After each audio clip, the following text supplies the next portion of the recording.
Hello, welcome to the podcast. This is Inside and Outside. I'm Jessica Mernan, author, horticultural therapy practitioner, and founder of Basker, where I help people use gardening and nature for mental, emotional, physical, and social well-being. I love nature. I love gardening. I also love being deep into my couch, eating snacks, and watching weird YouTube clips. So we merge the inside and outside together each week with my guests, where they bring their first nature memory and then a current inside obsession. Before we get to this week's guest, as always, I share a reason why I love to grow. If you haven't heard other episodes, this is your first one. I've talked about it. Connecting me more with my neighbors, meeting new friends, getting off my phone, feeling less stress, crushing the monotonous revolutionary road feelings. And today, reason number 9, in no particular order of why I like to grow things, it helps me tap into my creativity. Every season, I get to sit down and think about the colors I want to grow. I think about how I can use the plants for other things. Like right now, I'm growing a ton of African marigolds to dye with. For my cool season garden, I'm trying to grow more things that I know that can be pressed. I am just so in awe of the colors that happen in the garden that it just makes me want to be more creative. And I know there's a lot of people, especially in my life, that don't think that they're creative. But the act of growing can be such a great way to feel creative. Even if you're just choosing a color palette that inspires you. Let's say you're like, I'm going to go all light green and pink things, or I'm going to grow all burgundy things. That is a form of creativity. It's been helping me a lot lately, kind of get that extra spark back from being on the computer a lot. And I just love it. So reason number 9 of why I like to grow, it helps me tap into my creativity. All right, one last thing before we get to today's guest. I've been toying the idea with doing video for this podcast for next season. I personally don't watch podcasts on YouTube or Spotify because if I'm curious about what someone looks like, I'll just Google them. But I do know people love the video element. And I just read this article in the New York Times about how video podcasts are becoming more and more and more of a thing. And usually it's an in-studio thing, right? Like it's in New York or LA where a lot of people are going on press tours. For Charleston, it's going to be the side-by-side Zoom situation. So I did a little poll in my newsletter this past week, and let me see what the response is right now. All right. We are at 60% no, I'm just good with audio. 40% yes, I'd watch. So what do you think? Leave a comment on Spotify, email me, head to my Substack where they did the poll. I'll include that in the show notes because I'd love to hear what you have to say. All right, today's guest, Jules Giuliano. I had so much fun talking with him. Jules is a soil researcher and garden educator. In his past life, he was a cannabis cultivator. He's also worked a lot with worms and composting. He also has a pretty popular TikTok, which I had no idea about until we talked. And if you're thinking garden educator, soil researcher, no. The way that Jules talks about this stuff is so inviting and interesting. And even if you're not a gardener, I think you're really going to be interested in this peat conversation. The UK has already banned using peat in garden products, but the US is not there yet. And we're going to talk about that. It's a good one. And he also brought 2 inside things. So there's only one more episode left of the season. Next week, we're going garden heavy this week. Next week, we're going pop culture heavy. All right. Before we get to Jules, a quick break from this week's sponsor. It's Love Y'all. Such a special brand. Such a special mission. I'll talk to you on the other side. This episode is supported by It's Love Y'all. Right now, a lot of us are feeling lonely or disconnected, and I'm pretty sure most of us could use a little love to feel seen, encouraged, and remind us that we mean something. But sometimes finding a stamp, going to the post office, or just finding the bandwidth to write a letter can feel too much. That's where It's Love Y'all comes in to deliver the love. And I mean quite literally, they deliver it. It's Love Y'all sends love notes via handwritten notes in the mail or digital letters arriving by email to tell someone you're in their corner. Here's how it works. You choose a virtual or handwritten note and tell It's Love Y'all about the person you want to send the note to. Then Katie, the founder, gets to work. I've actually received a love note from It's Love Y'all, and it truly made me feel so good. And these notes aren't, "You're special, have a great day." They are long, intentional, and really moving. These notes can help someone in times of heartache, loneliness, or transformation. People from all over the world have been inspired by being seen by their love notes. These notes deliver connections in a time when we need it more than ever, arriving exactly when the person needs it most. And it's something the recipient can keep coming back to when they need a boost of love or connection. If you want to send a love note to a friend, someone in your life, or even yourself, head to itsloveyall.com to get started. ITSLOVEYALL. I can tell you firsthand from getting my own letter that it can change someone's day. Again, that's itsloveyall.com. Jules, welcome to the podcast. Thank you so much for having me. Excited. I'm so geeked too. Sorry, well, we were saying before I hit record, I was like, just save that. But yeah, we met at a trade show, and I want to say this because I'm not an ageist. Like, I'll listen to Monty Don all day long talk about gardening. Mm-hmm. But a lot of those trade shows, specifically the horticulture ones, are a lot of old dudes. It is. That are... That's very much the industry. It's a lot of old white dudes. It's very, and again, no ageism there, because there's a lot of old white dudes that are awesome that have taught me a lot, but it can get very stagnant. I'll say that. Yeah, it felt like you guys just had this like light, like coming out from your booth. I was like, a nice font, cool people. Yeah, I feel like we go hard with the branding, and I feel like that's what draws people in a lot of times. They're like, oh, cute pastel colors, good fonts. Like, yeah, we'll come over and talk to these people. So yeah, I'm glad it worked out. And I think it just shows too. I mean, obviously and if no one has ever been to a trade show before that's listening to this, it's a lot of times in a huge convention center. It's fluorescent lighting. It's not really sexy. And the booths kind of have to go all out to attract you. And so you've got these huge multi-million-dollar brands that have giant installations and are like as big as a small home.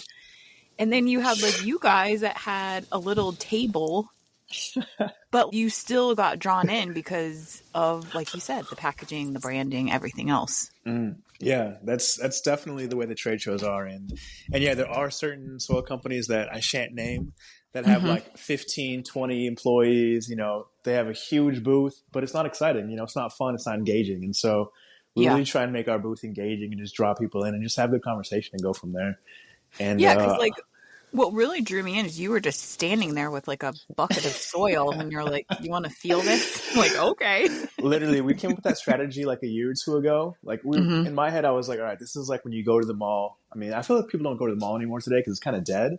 But back in the day, you would go to the mall and you go get some food. And there'd always be that Chinese buffet that would have like some chicken, and you would always be like, "Yes, I want a piece of this chicken." Right. And in my head, it's the same. In my head, it was the same way. It was like, "Oh yeah, you have something I can touch or look at. Like, yeah, I'm going to be drawn in now." And so we just use that same method to draw people in, and it usually works. Well, it worked for me. So we'll talk a little bit more about soil in a minute, but first, we kick off every podcast with you sharing your very first nature memory or a time that nature really impacted you. I love that. So yeah, I think one of my very first nature memories. So I grew up in Santa Barbara, California for the first 12 years of my life. And so people that don't know Santa Barbara, California, beautiful, right on the coast, just about an hour south of LA. But we were like up in the mountains somewhat. So we were like 10 minutes from the beach, but in the mountains. So like in the morning you would wake up and there would be fog and you'd kind of be above the fog. So just like glorious out there. But there was a part of my neighborhood called La Barranca, which means gully or kind of like a large ditch or valley almost. And the middle of La Barranca is a huge river that would run through it, or like a little creek almost. And as kids, we would always like go down there with chairs and stuff. We would hang out in the water. We would just play in it. And one time, since it was California, we had mountain lions. And so I remember the neighborhood, my mom was like, do not go outside. There's mountain lions. Like, do not go outside right now. It's unsafe. And I remember being a small child, I must have been like, I assume I was probably like 7 maybe. And the Uh-huh. first thing me and my friends do is like, we're gonna go in La Barranca. We have to. We need to go see this mountain lion. And Right. we spent like the next 3 hours literally just like walking through La Barranca, like going through the river, looking for this mountain lion. Thank God we never found it and it never happened. But like I think at the time as a child, just like I just loved being in that area anyways. Like just being outside, going in the water, swimming through it. Like that was such a freeing and beautiful time for me. Yeah. And the mountain lion, I was like, you know what? If it's here, like we'll probably just hang out. It probably enjoys the water just as much as me. Like we can appreciate each other, give each other distance, and enjoy the La Barranca together. But that was like such a core memory for me. And my mom when we got back was so upset, and she was even more upset because there was poison ivy down there, and I can never catch poison ivy. I don't know what I did, but for some reason it doesn't bother me.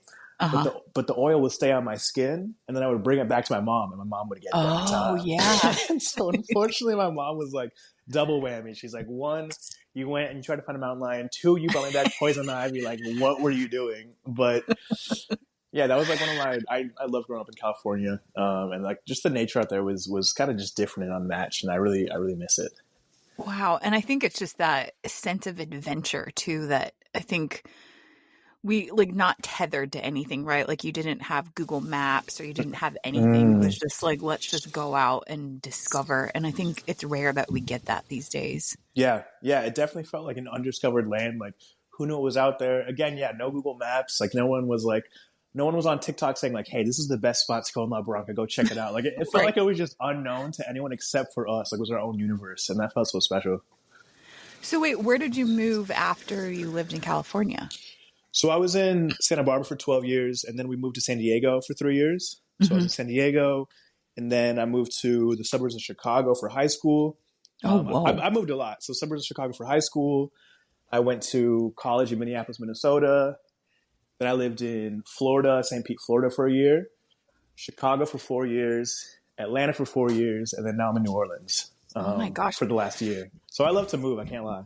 Yeah. And I mean, I'd have to think too that the origins of your body temperature being acclimated to California, and then what a shock to the system to move to Chicago for high school. Gosh, it was so Horrible. rough. It was literally the worst. And like we loved California, loved the weather out there, and I had never experienced like winter before. I didn't know the thing about Santa Barbara and San Diego. I think San Diego was like voted the most ideal weather in the US. It's like 72 every day for the entire year. It's just like always the ideal temperature. And so I was like, this is where it is everywhere, right? Like everywhere is like this, right? And we moved, I want to say it was 2008, like right when the financial crisis happened, to suburbs of Chicago.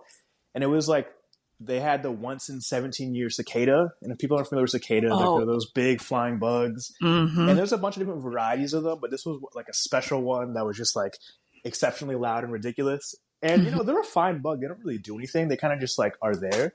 But they were just so loud and just so abundant everywhere. And so we moved there. We had cicadas that summer. And then that winter, we had like an awful blizzard, like one of the worst. And, you know, school was out for like a week or something like that.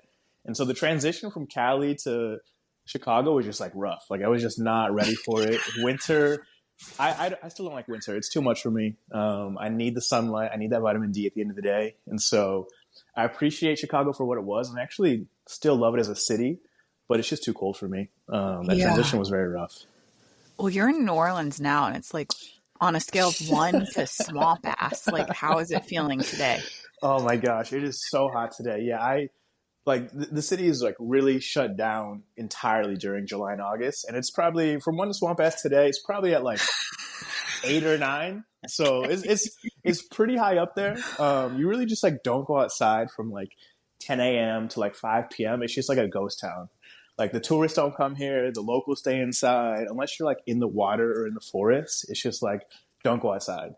And so does that ever make you feel like, okay, so like today, or not today, this morning I kind of went out a little bit into the garden, but it makes me feel so lazy because I'll go, you know, and I'll see construction workers or people doing landscaping in this heat. And I'm like, am I just being a baby? But then I'll look at the news and it will be a heat advisory. And I'm like, maybe I'm not being a baby. It's a weird So I just feel so grateful when it rains, because then I'm like, okay, I don't have a choice. Mm-hmm. Because it's a feeling of like guilt and shame or something to stay inside all the time right now. I can definitely see that. Yeah, I think when I see other people working outside, I'm like, okay, well, you know what? They're doing it. I can do it as well. I will say, prior to my work at Rosy, I was a farmer in Georgia, and so I was out there. I was outside 7 days a week in this heat, like working through that. And so I think I've in my head, I'm like, I put the time in. I know what it Right. is, and now I'm grateful to be able to be like, all right, I'm in the house now, or like, Right. I am outside for a few hours, maybe during the extreme heat, but it's like by choice. I can come back inside when I want to. And so I do hear that. I do hear that. And it's, yeah, I think that's something that people always grapple with. Yeah. I feel very privileged about that.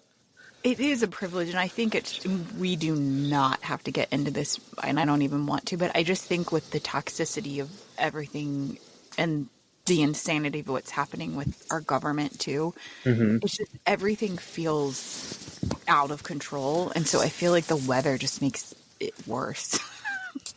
No, It's just like you're already dealing with the depression of the world, and then you're like, it's also 100 degrees outside, and you just feel a sense of being trapped or something.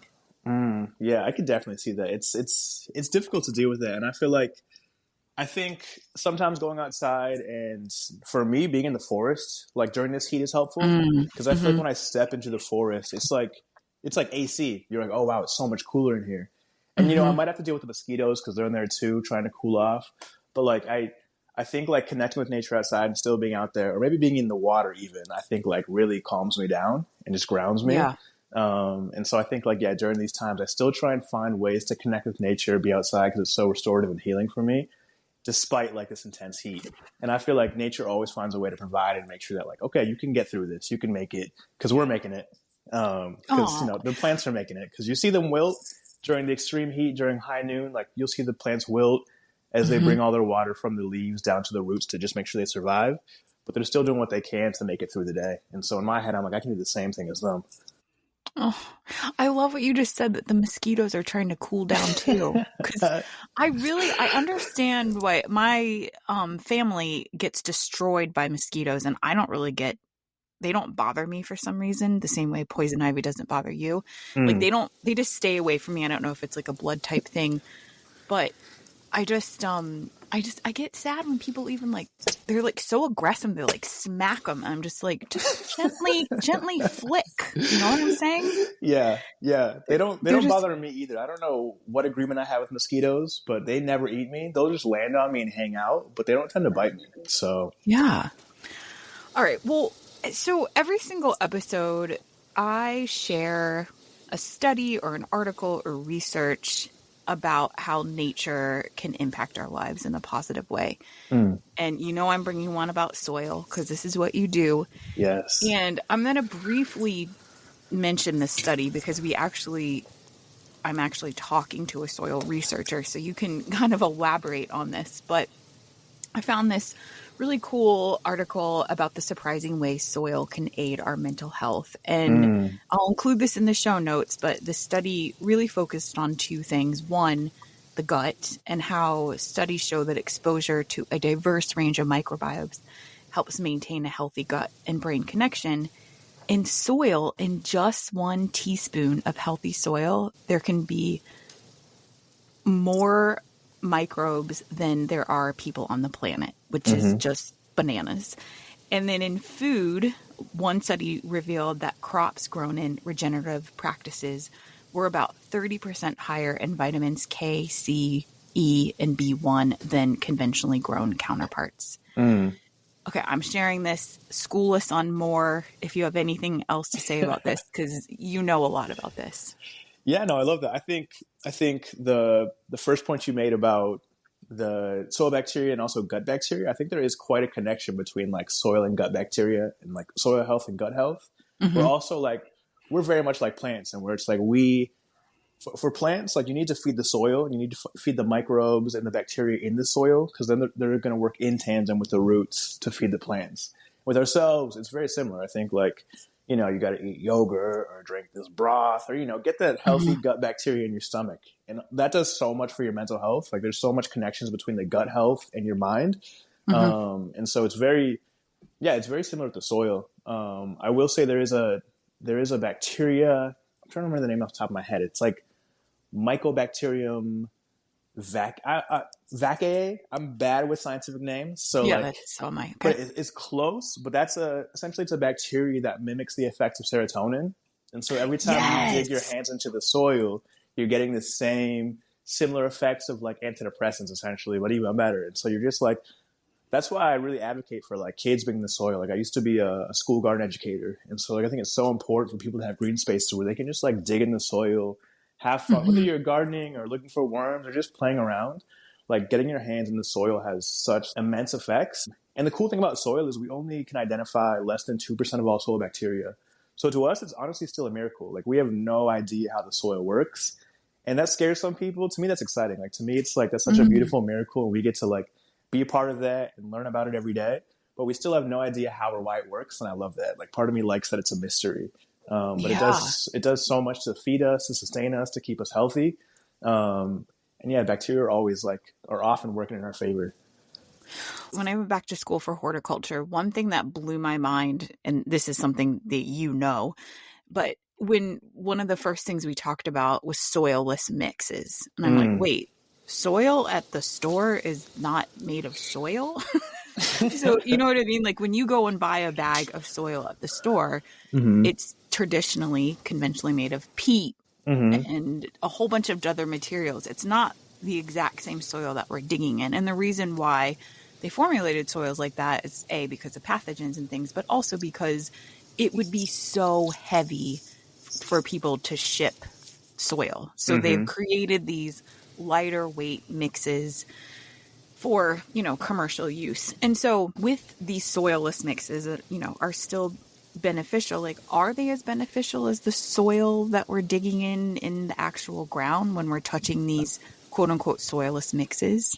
That's a great question. I don't want to discourage anyone from digging their hands into any potting soil that they're using, but I Hmm. will say, oftentimes, yes, these soilless mixes are void of bacteria, void of fungi, and that's one of the main things that is giving us these benefits. And so, I would say, like maybe working with plants, you're still getting some benefit. You're still focusing on like you're still working with nature and with plants, which does a lot for your mental health, anyways. Hmm. But if you want the benefits from the bacteria in the soil, that's got to come usually from in-ground soil as opposed to like your typical potting soil you would find at Home Depot. That Right. stuff is Right. typically cooked, like they heat it up in an oven before they sell it, just to like clear it of all bacteria. Because in their mind, any bacteria is bad, whether it's pathogenic or beneficial.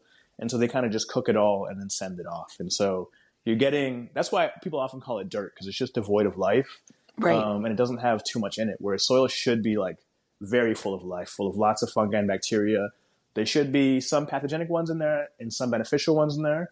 But the thing about soil is like it's going to balance out always, and so there's always an interplay of fungi and bacteria that are holding each other accountable and just letting everything flow properly. And so you're not quite getting it with potting soil, though I still encourage people to put their hands in some potting soil anyways. Yeah. So this is okay.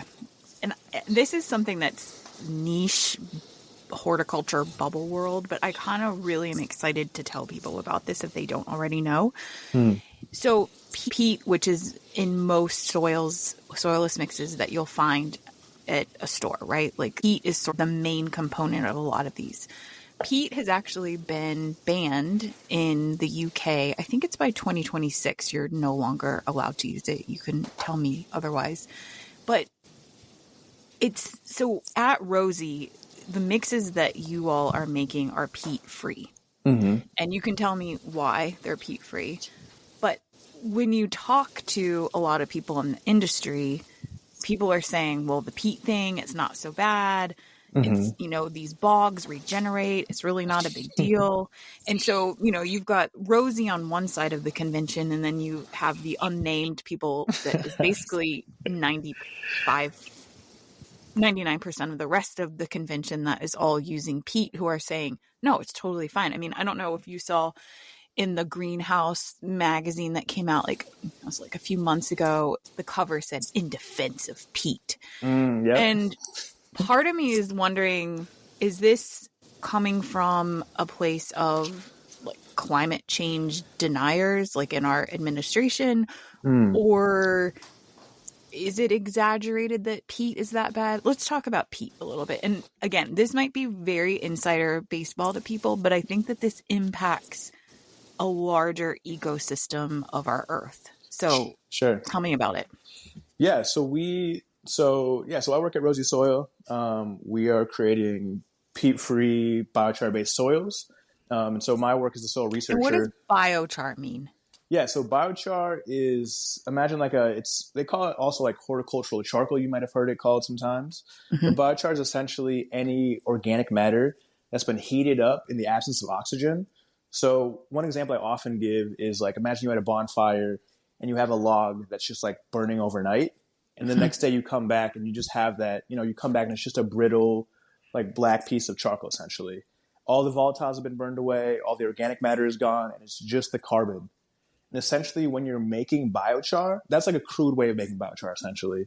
But when Mm-hmm. you're making biochar, you're burning everything off except for the carbon. And carbon is super essential it's like a building block of life. And so Mm-hmm. the microbes in the soil love carbon. And so when you're making biochar, you're able to store carbon in the soil for hundreds, if not thousands of years before it breaks down. And so Mm-hmm. this is kind of a way to ensure that instead of a plant breaking down and then off gassing the carbon back into the atmosphere, which usually isn't a bad thing, but in our current world of climate change and unsustainable production, it's not ideal for us. Mm-hmm. We're able to store it in the soil, and it has a lot of benefits for the soil. It reduces the amount that you need to water, reduces the amount that you need to fertilize. It's long-term housing for microbes, which are doing all the work of ensuring that your plants and your roots are healthy and happy. Mm-hmm. And so, yeah, essentially it's a stable form of carbon that sits in the soil and does a lot of benefits for like the plants. And so the production of biochar stores CO2. And so in our head, we saw this as an easy swap. So peat moss is actually the largest land-based carbon store in the world, beyond rainforests. They actually store about 20% of all carbon, which is significant. But a peat bog looks like a very boring, like grassland almost. You wouldn't look at a peat bog and be like, wow, this is like, people probably pass peat bogs without knowing it. We have some in the US, in Florida, in Michigan, but they're essentially decomposing plant matter that breaks down extremely slow. And so what it's doing is just storing carbon as it grows. And every time we extract that, we're just releasing all the CO2 into the atmosphere. And so in my head, coming from a background as a farmer and a grower, I understand why people use peat because it's kind of the standard. It's been the standard. It grows plants decently well. Like I can grow really good plants in peat, to be honest, if I needed to. But I think knowing the implications that, hey, this isn't great this is the largest land-based carbon sink in the world. Like we need this to stay here. We can find other options that work better. And so instead of using peat, we're using biochar, which stores CO2. And so we're focused on being a carbon neutral or carbon negative company. So our production from front to back makes sure that we're not putting any more CO2 in the atmosphere than already exists. The thing about peat, I think it is some climate change deniers. I think it's also people reluctant to change. And I get that because it's cheap, it's widely available, it's what we've always used, it's easy to find. And so I think a lot of times for like farmers that I talk to, they're like, okay, I get that, but it's cheap and I can get it easily. And I've never failed using it for these last 20 years. So who are you to tell me that I can't use it or that it doesn't work? And so I think I try to approach it from a way of like, it depends who you talk to. Some people you want to talk about sustainability. Some people you want to talk about plant performance. Okay, we can find better ways to grow plants that perform better than they do in peat. I think for me, the biggest thing at this work is I never want to shame people and be like, you shouldn't be using peat. I think there's better alternatives that we can move towards. But again, like what's widely available is peat-based products, unfortunately. And some of the alternatives are more expensive, if I'm being honest. And so I want people to have this knowledge and be able to move towards making their own soils if they want to, or finding better, cheaper options. But it's never meant to be like any shame on that. I think I just really want to like educate folks on that because that's really the important piece is just like knowing better and then being able to do better. It's kind of, we've talked about this a few times on the podcast with food people. I'd rather you eat broccoli that's frozen and not organic than not eat broccoli at all because you can't afford organic. And I feel like similar to planting, it's like, okay, well, if you can't afford or you have a big stockpile of peat soil that you're using, like still use it. I mean, don't toss it, like make good use of it, and don't, not garden because you can't get peat-free soil. Mm-hmm. Exactly. And like prior to me joining Rosy, I was using all peat-based soils. I had heard about, peat moss, and I was kind of like, I can't tell if it's real or not. And then as I dove into the studies and learned about how much it did to really store carbon, I was like, okay, there actually is an argument here to move away from using peat. And so, yeah, we just really hope to be, from my perspective, I'm making all the formulations, I'm doing the experimentation, and I'm putting together these mixes. I'm doing different experiments every day. I have a studio in New Orleans where I'm just like, I'm all day. I'm pretty much just working with plants, doing different experiments, running different trials, doing some lab testing, reading new research, talking with other soil nerds, stuff like this. And so my goal is to push the industry towards offering better options and also cheaper options. I think the biggest, hardest part right now with me is I think our soil is great, but it is still more expensive than I would like it to be. And so I tell people like, yes, use what you can. And hopefully maybe we're 5 years out from like soil like mine being widely available, or someone could copy me and make a soil just like mine that's cheaper than mine, and that would be great. My hope is that my hope is that people do copy the work that I do, not too much, not too closely, but similar, because that's what I want. Like my research should be about offering better options and giving people more knowledge, and then letting them do their own work from there. And so that's kind of where I come in. And I think it is. I mean, it's such an education component, because I got my bag of Rosy. I got the mix for germination, the seedling mix, because I don't really do houseplants. I'll have to say, when I used it, first of all, I was like, I felt proud that I met the person that made it. But when I was using it, I was a little bit nervous, because I'm like, okay, this is a little bit chunkier than I'm used to. Mm-hmm. This is not as like light and airy as I'm used to. But obviously, knowing you all and the testing that you've done and everything you've done, like, I'm like, okay, I can trust this. But it feels different than I think what people are used to, which kind of might throw people off or not want to try it, because we feel good with what feels comfortable and what we know. Mm-hmm. Definitely. And that's one of our biggest things, is people open the bag and be like, whoa, this looks very different. It's much darker. It's maybe a little thicker, a little chunkier. And like peat, the nice thing about peat is it is so light and fluffy and just perfect for plant roots. Like the plant roots just dig into it. And so I understand that like trepidation at first of being like, whoa, like where's that beautiful soil that I'm used to? And I think so much of my role is education, just teaching people like, this looks different. It performs different, but you'll still get similar results. Like you'll still get similar results if you use it in this different way. And you might have to adjust your growing methods a little bit. But overall, like it's not too much of an adjustment to change to this soil. And it ends up being better for most people in the end, because biochar and vermicompost do so much for plant roots. You can water less frequently. You'll get better rooting and shoot growth ideally. And so, yeah, there's just a number of benefits that people are open and willing to try something new. But as you know, that's the hard part in this world, is getting people to try something new or even unlearn what they previously learned. That's the challenge. Yeah. And I despise when I used to do a lot of trade shows, and when people would come up and be like, I have an idea for you. But I will say the one thing that I really want you all to develop is I need just a straight up giant bag of potting soil.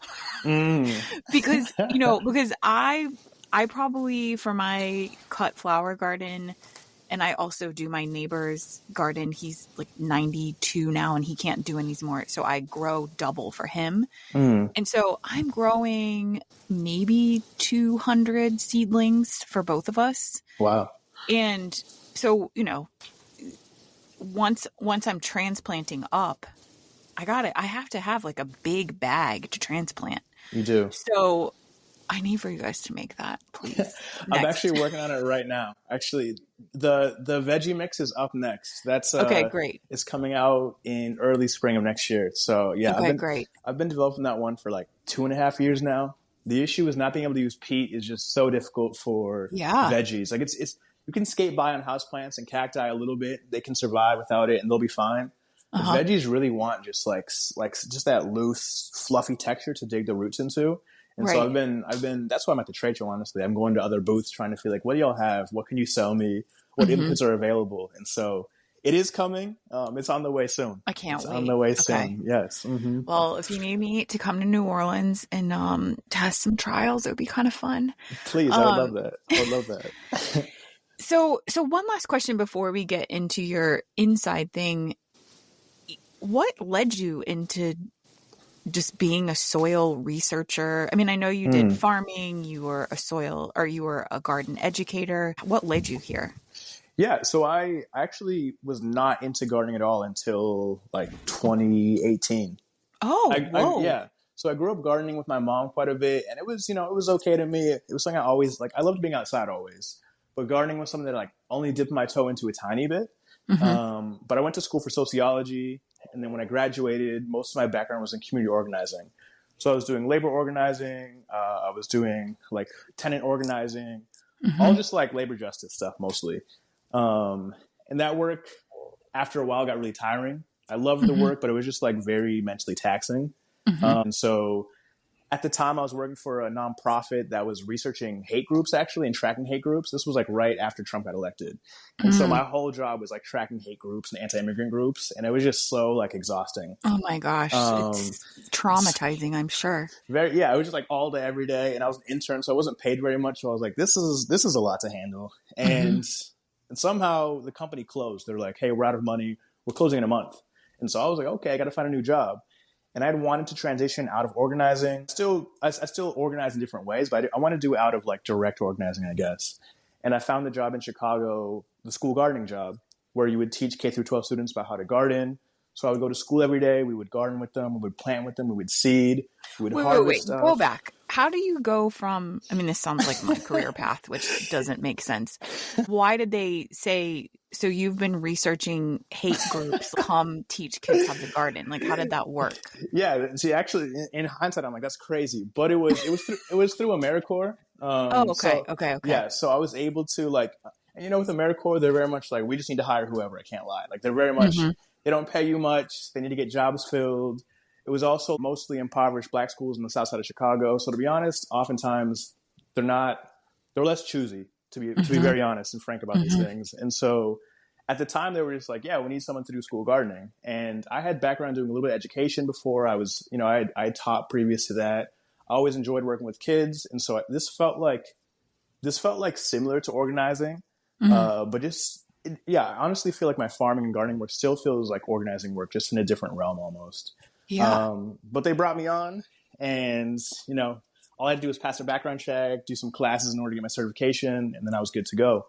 And so from there, honestly, like just working with kids in the garden, I remember the first time one of my kids, what did he pull up? He pulled up a green bean and like ate it off the stalk. It was a snap pea, and he pulled it off and he just like ate it right there. Like his face lit up like crazy. Like it was just like he was Mm. so excited about it. Like he had never tasted anything like that before. And there's studies that show that when kids are introduced to veggies at a young age, they're more likely to explore more when they're older. So Yeah. this just opens up their palate. And the next week, his mom came back and was like, "Hey, my son is now asking me to go to the grocery store and buy him green beans and hummus." She was like, "What's going on?"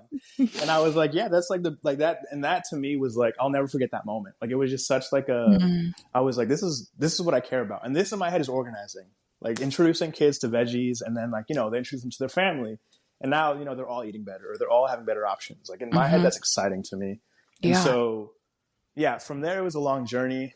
Um, I was in school. I was in school gardening for a year. After that, I did some vermicompost work. So I was doing worm composting at scale in Chicago.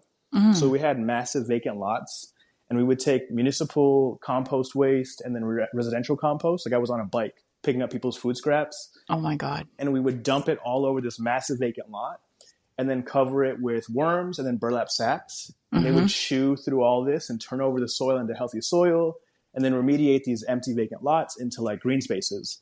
And then we would sell those back to local farmers in the area at cost, like at a low cost, in order so they could farm. Hmm. So that just got me into like soil science, into organics, into all that stuff. And then I just like kept going from there. So after that, they legalized cannabis in Chicago. So for a year and a half, I was a cannabis cultivator, Mm. and we won second place for best indica for Cannabis Cup, Whoa. which was really fun. And that just got me like heavily into like plant genetics and nerding out about the soil and just learning about how to like fertilize things properly and how to train plants and all this stuff. Like that just made me love it even more. But at the time, it was an indoor job.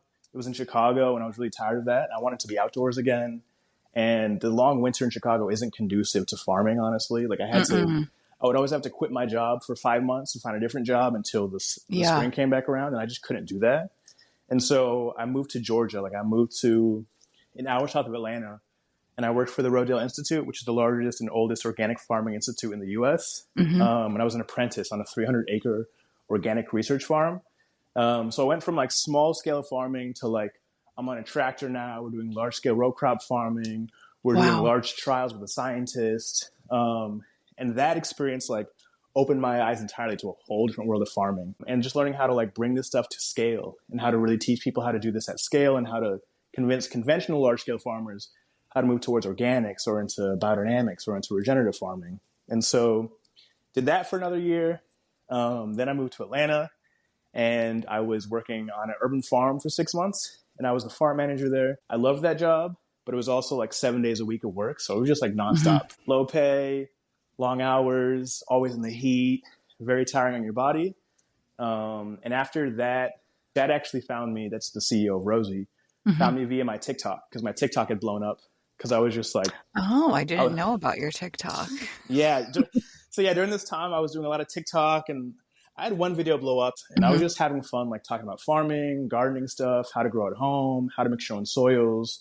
And he saw that and was like, hey, I want someone to do this work, this educational work, this formulation work, this experimentation work for my company. And he's like, you're already doing that online for free pretty much. Like, now come to this company and let's build something serious. And so since 2022, I've worked for Rosy. We have 7 mixes out now. And yeah, it's kind of, I was led into it through a number of different things, but I think my heart has always been for education, for gardening, and for community organizing. And I honestly think like I find a combination of that in all the jobs that I've ever done. And so I still see Rosy as a means to do that work. I will say, I always have to tell people this. I will say, I don't think our goal is to push back against climate change as much as possible. I don't think that happens via consumerism, to be honest. I don't think buying more stuff leads to that. But as long as people in the US are buying soil, in my head, I'm like, we should buy better soil if possible. And so in my head, my work is to put the research out there and show other companies, hey, we can do this in a better way, in a more effective way, in a more sustainable way. And you can buy Rosy, you can buy something else, or you can make your own soil at home. That's even better. That's probably even the best thing you can do yourself. And so that's the work that I care about at the end of the day, is teaching folks how to garden, how to grow, how to respect the earth, how to ground themselves. And that's kind of my organizing work now. Wow.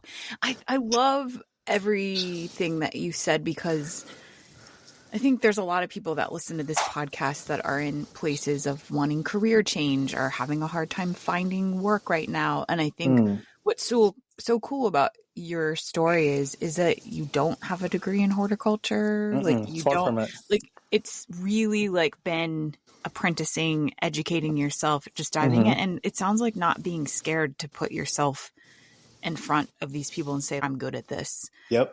Because I think, I mean, it's crazy because when I put together a resume, like it is 100 different directions of million things that I've done. I think like the through line of things I've done is just that I like connecting people. I like writing. I like, doing things like that. But I think sometimes when you've had such varied experience, people don't know where to put you, or people don't know. Like, and it's also like, I've applied for writing jobs before, and they're like, can we see writing samples? And I'm like, well, I have these 2 books, but that doesn't mean anything to them, because they actually want to see little things I wrote for Refinery 29 or something. So I think it's hard when you have such varied experience to land somewhere. And I fucking hate social media, but I'm so happy that they found you on TikTok. Me too. And I feel like since then, like my social media has ebbed and flow. I feel like my mood around it always changes. But I appreciate it for what it was at the time. Like, it was a platform for me to be able to just educate folks and get my stuff out there. And I appreciate it for that. Though there's a love-hate for it for me. I'll say that. I feel that very much.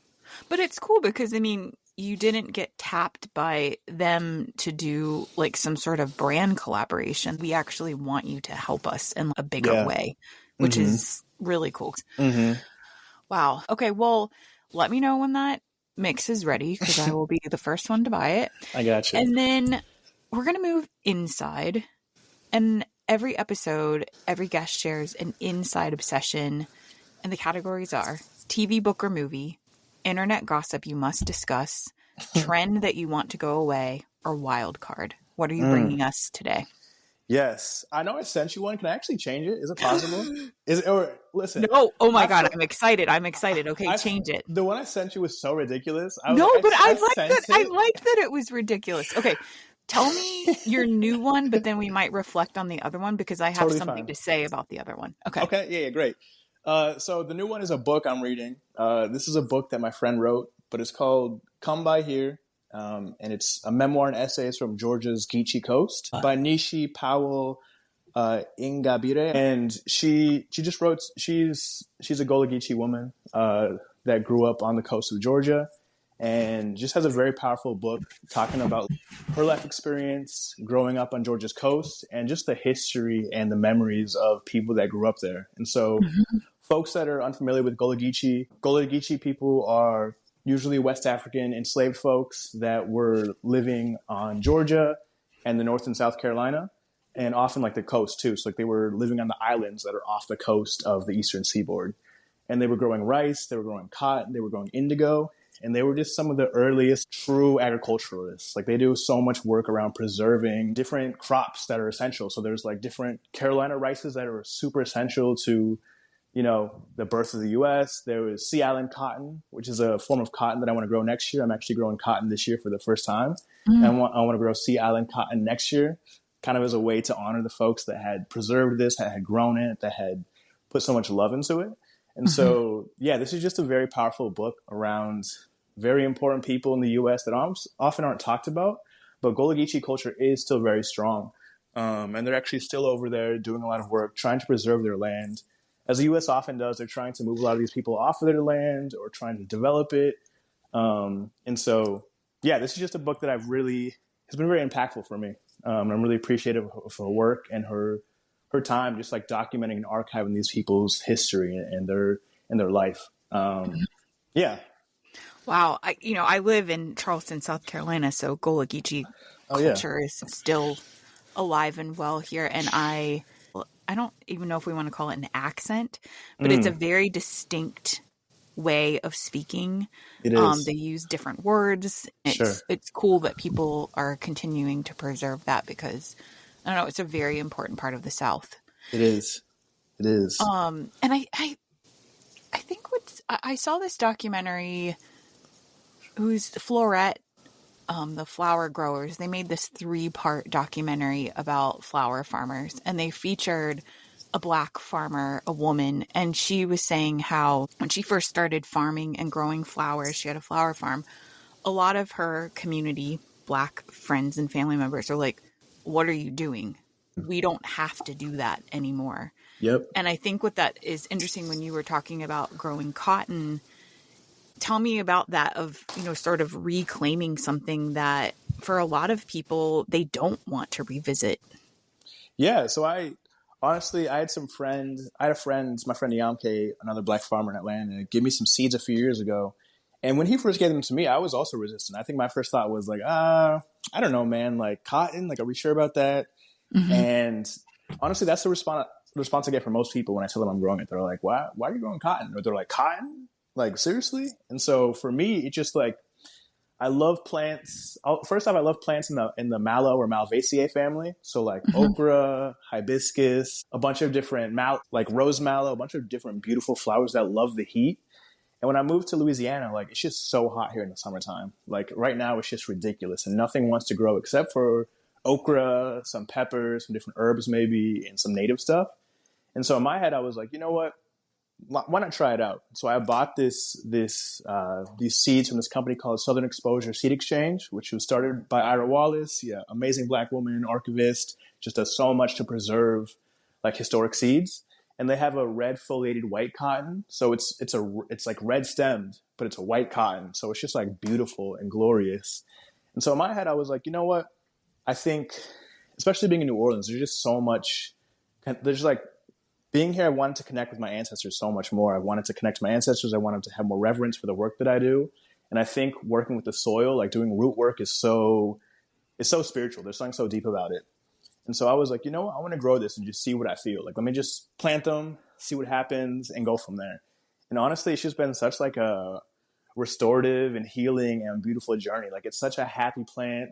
The blooms, the huge hibiscus blooms, like they're pink and white, are just like amazingly beautiful.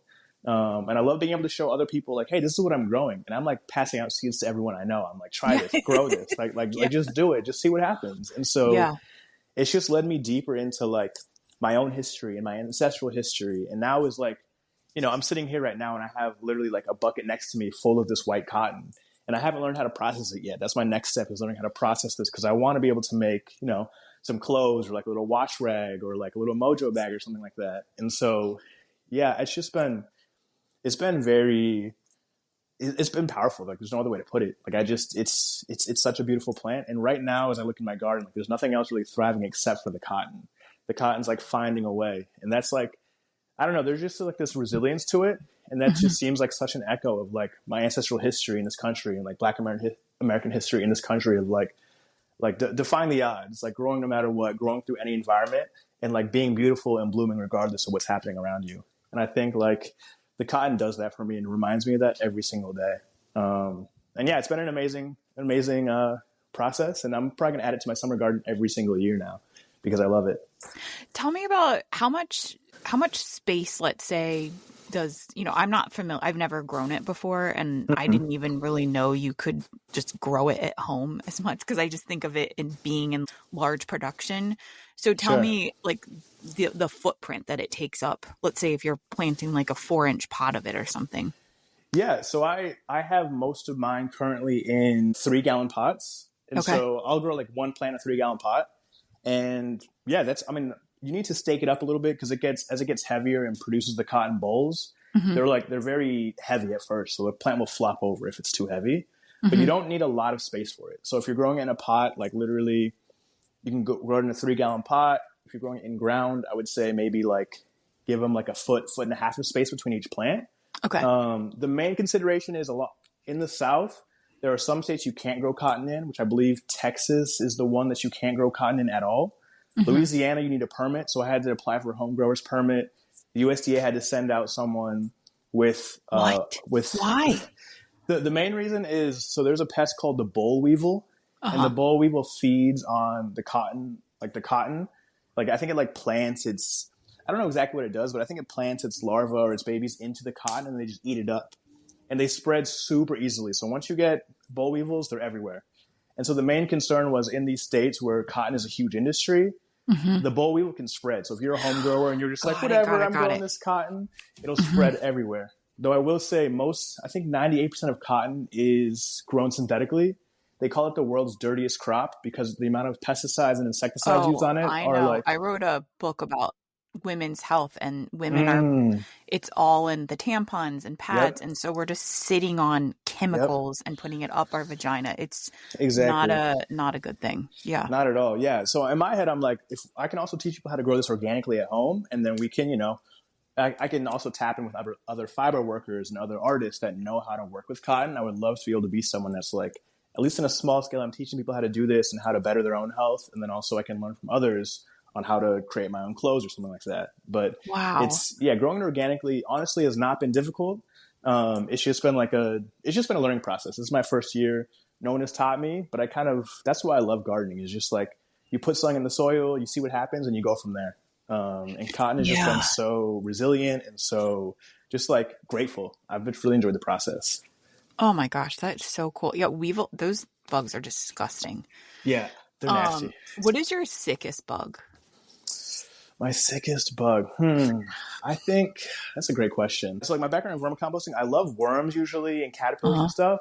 But for some reason, the tomato hornworm, that big green one, you know? Oh, yeah. I don't know why, but they just like, they're so large, and the way they move like really freaks me out. And I swear, whenever I'm growing tomatoes, like I'll just be looking at my tomatoes working, and then all of a sudden one will just like pop up right in front of my face. And they just, I don't know why, they make my skin crawl. I love most bugs. I can deal with most of them. Usually I'll just like remove them or whatever.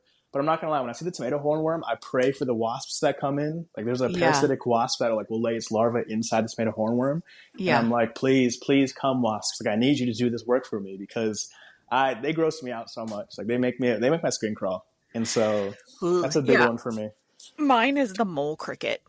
I don't think I know that one. The mole Oh cricket. my God. Google him. The mole He is cricket. absolutely vile looking. What do you get those on? So mole crickets, they're actually like a lot of times if you have like a big patch of grass that's dead in your lawn, they're underground. And the way that you can see if you have mole crickets is you can actually take soapy water and put it on your lawn. And if they come up, they're like attracted to that and they come up from under the lawn. Oh God. Did you see them? Did you Oh my Google it? gosh. They're like their claws or their paws are disturbing me. It's like a mole. Oh my gosh. It's the most. So in my pests and insects class, by the end of the semester, we had to have, I think it was 50 bug specimens, and one of them that we had to collect was a mole cricket. And you have to present it I'm itching because I'm so grossed out talking about this right now. You had to present it at the end of the semester with the bugs in vials, preserved. And to put that fucking mole cricket's body into that vial, it was one of the grossest thing I've ever done. And because I'm a hardcore vegan animal lover, I refused to kill the bugs. So I had to just kind of wait to find them dead, which took so much longer for me to complete my final. But one morning I walked out and there was a dead mole cricket on my steps to my house. And it was just like the bugs gods were just like handing it to me, but I still had to put its body in a tube, and it was oh my gosh, so disgusting.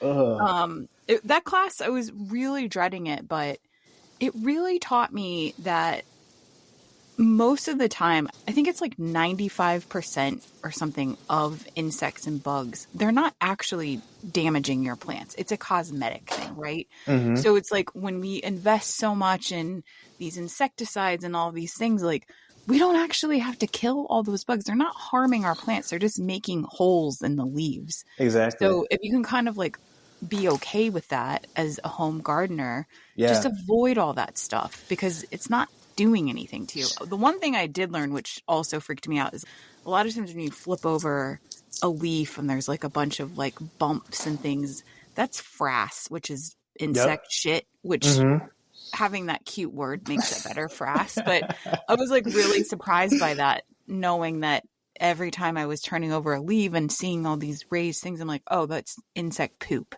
which is crazy because you don't think an insect could poop that much. Poop so much. Yes. So much, especially the caterpillars. And honestly, it's a good thing. Like they're just feeding the soil again. And so, yeah, I think in my head when I see pests, oftentimes I have two thoughts. One, I'm like, well, they're affirming that what I'm growing is tasty. So, if they're eating some of my food, I'm like, all right, this tomato hornworm is saying, yeah, this is a really good tomato. Like, keep up the good work. But then also in my head, I'm like, okay, if I leave it here, whatever eats this bug is going to show up, and oftentimes those are beneficial and those will protect my garden. So like oftentimes, right, for sure. like different praying mantises will show up or different wasps will show up that are pollinators, and so it's just like, all right, as long as it doesn't get too out of control, this is the circle of life, and this is the soil food web and like the natural flow of bugs in your garden. It just means you have a productive garden, which is what you want. You should see bugs. If you don't see bugs in your garden, that's actually probably concerning. And you might not get your stuff pollinated. And so, yeah, you have to take the good with the bad, quote unquote, but it's how nature works. And so, yeah. I also found that, and then I'm going to say this one thing and then we'll get to your other inside thing, but I also found since I've been doing more of a no dig method, and I will include a link in the show notes for people to understand what that is. But I have had a lot less issues with things like slugs and things eating up my plants. And I think it's because I'm not disturbing the ecosystem as much. And maybe that's just my own theory. But I've noticed since I've been doing no dig, it's been a lot better. I love that. All right. So hard turn because I don't know. I really appreciate you sharing such a highbrow, beautiful thing. But the original thing that you shared was Reno 911, Yes, yes. which we are, listen, Whew. I watch every season of The Housewives. Okay. There is no shame or there's no guilt TV Yeah. here. Tell me about Reno 911. I've never watched it before. Oh, it's I even like struggle talking about it, but Reno 911 is a parody of Cops essentially, and so it's a group of cops out in Reno, and it has a bunch of different famous people on it. My favorite is Niecy Nash. I love But Niecy like, Nash. yeah, and this show's been around. I think it's like 2006. I think they have like 10, 12 seasons. They had one like 4 years ago, so it's one of those like long time shows. But it's just like it's like the only show I can watch about cops because it's so ridiculous and it's like so just like I can't lie, it's very politically incorrect. They just be doing a lot of dumb stuff where you're like, this is ridiculous, but it's just hilarious. Like it gives me like a full belly laugh. If you need something ridiculous, lighthearted, good humor, but like great acting, because I love all the actors in it. Like they just have a great cast of people. There's a lot of the people from The State, which was one of my, it's like a old comedy show that used to be on. Mm-hmm. The thing that I thought was wild about this show, A, that I've never watched it, because I think when it came out, I didn't have Comedy Central, like I didn't have cable Sure. or something. Mm-hmm. But the crazy thing about this show, when I looked it up, is that it started in 2003 and it was on Oh Comedy wow. Central. And then there was a movie. And then Yes. in 2020, it went to Quibi, which Yes. Oh my soon gosh. failed. Then it went to Paramount Plus for another Yep. show called The Hunt for QAnon, which is funny. Then it went to the Roku channel. Oh my gosh. And then Yes. the last thing was 2022 Comedy Central. It's a Wonderful Heist. So this show has been on for over 20 years at this point, which is Mm-hmm. kind of wild that it's had this many iterations. And yeah, when you look at it, there's a lot of big names. So you know the blonde woman that's in it? I don't know her character's name. Yes. So Clemmy.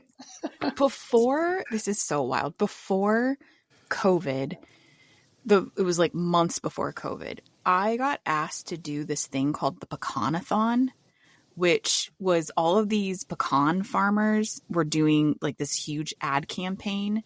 And we did this sort of like this play telethon called the Pecanathon. And that woman, Wendy was her real name, she was the Mm-hmm. host of it.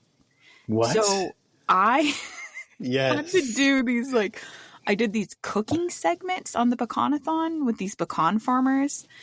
And she was the host. I'll just say she was not that nice. But ever since then, whenever I see her on anything, I'm like, I did a pecanathon with you.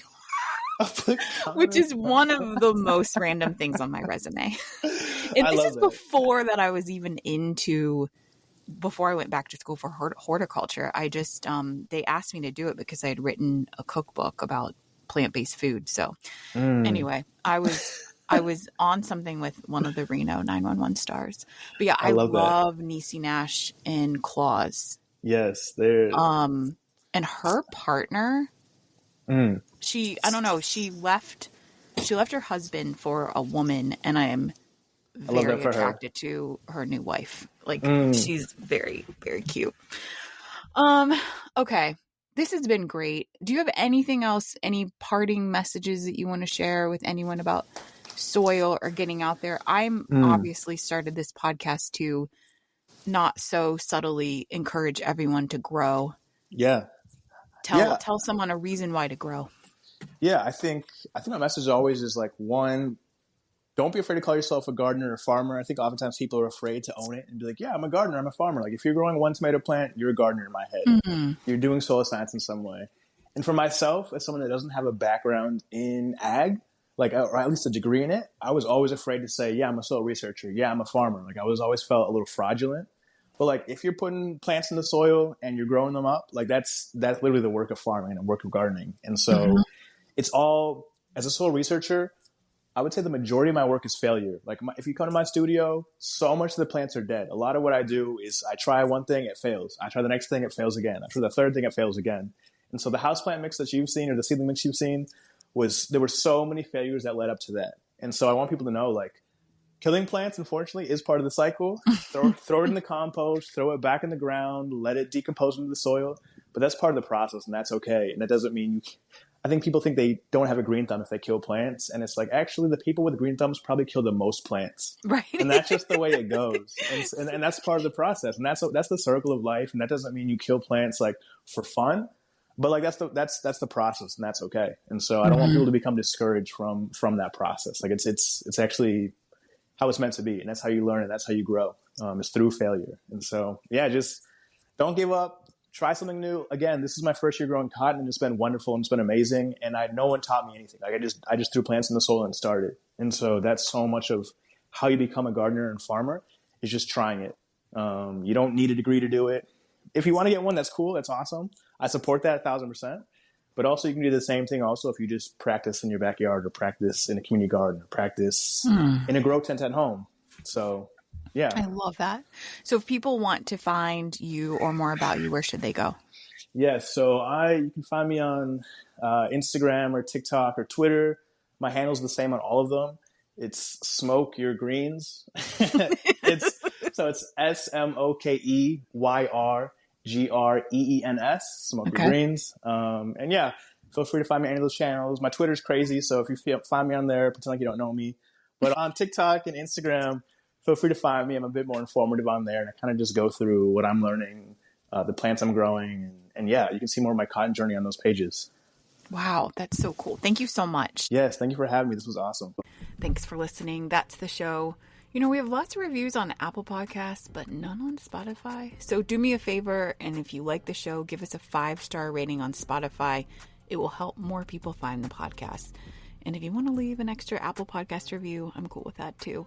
And to find links for everything we talked about, check out the show notes or head to baskergardens.com and click on the podcast link. And if you want to learn more about horticultural therapy or how we can work together, go to baskergardens.com/pod and message me. Again, everything in the show notes. Talk to you next week.